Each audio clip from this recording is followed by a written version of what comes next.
ఇది split practice అని మీకు అందరికీ అర్థమై ఉంటుంది. ఇక అందరికీ నమస్తే.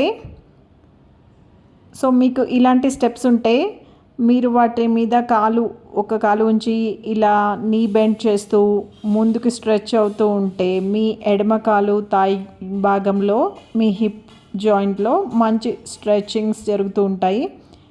సో ఇది మీరు 2 కాళ్ళతో అంటే right side left side both sides చేసుకున్న తర్వాత ఆ తర్వాత ఒక కాలుని స్ట్రెచ్ చేయడానికి చూడండి. మీరు ఎంత చేయగలిగితే అంతే చేయండి. ఇది మీరు నేల మీదైనా చేసుకోవచ్చు. జస్ట్ ఇలా స్టెప్స్ ఈ రాడ్స్ సహాయంతో నేను ఈ వీడియోలో ఇలా చేస్తున్నాను.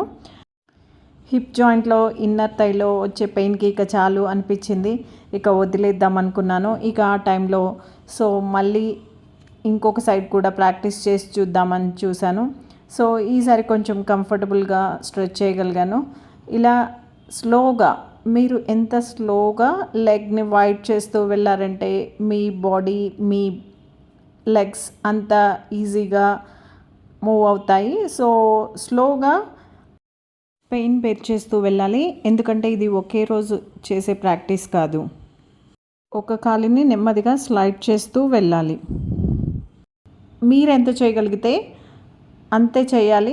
ఎక్కువగా ఒకే రోజు చేయకూడదు. ఇది చాలా ఓపికతో కూడిన practice. Day by day develop అవుతుంది. ఇక వన్స్ నేను ఎక్కడికి రీచ్ అవ్వగలనో అక్కడికి రీచ్ అయిన తర్వాత ఇలా సైడ్ బెండ్ చేశాను. సో వన్స్ మీకు కంఫర్టబుల్ అనుకున్న తర్వాతే ఇలా చేయండి. ఇక నెక్స్ట్ ఇంకొక సైడ్ కూడా నేను రాడ్స్ని ఇలా హోల్డ్ చేసుకొని రాడ్స్ పట్టుకొని నెమ్మదిగా నా లెగ్ని మూవ్ చేస్తూ సైడ్ ట్విస్టింగ్ చేయడానికి ట్రై చేస్తున్నాను. బట్ ఫుల్గా బ్యాలెన్స్ అవ్వలేకపోయాను. సో నెమ్మదిగా ఇక ఒక స్టేజ్లో బ్యాలెన్స్ అయ్యాను అనమాట.